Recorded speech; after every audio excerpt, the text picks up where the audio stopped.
वैसे बृजभूषण सिंह की यह बात भी सही है। इनके जैसे लोगों का इलाके में बहुत दबदबा होता है और उसे कभी भी हल्के में मत लीजिएगा। और यह बात मैं कभी मजाक में नहीं कहता।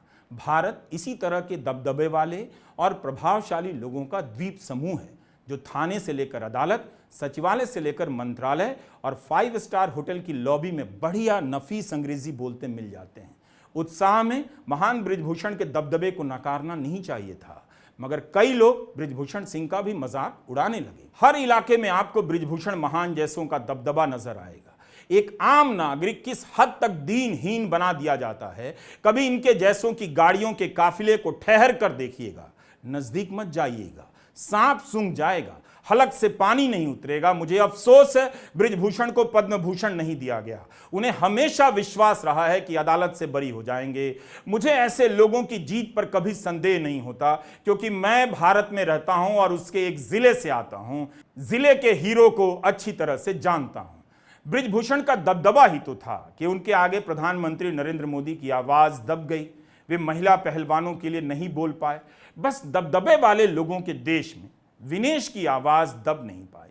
जरूर परमात्मा 6 अगस्त की शाम प्रधानमंत्री निवास से निकलकर पार्ट टाइम करने पार्टी ऑफिस गया होगा।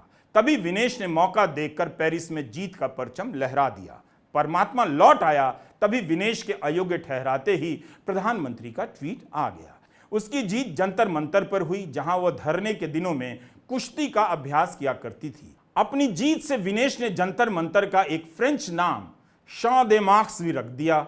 यहीं पर उसने जापान की अपराजेय कुश्ती खिलाड़ी को हराकर फाइनल में जगह बनाई थी।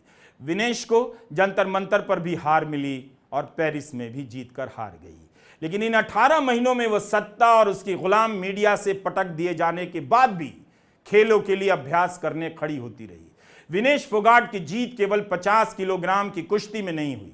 उसकी जीत बृजभूषण सिंह जैसे हैवीवेट के वर्ग में हुई होगी, जिनके आगे एक पार्टी और एक प्रधानमंत्री तक झुक जाते हैं। उस पुलिस के खिलाफ भी विनेश जीत गई, जिसने उसे मौका पाकर जंतर मंतर पर पटक दिया था। विनेश तब भी खड़ी हो गई।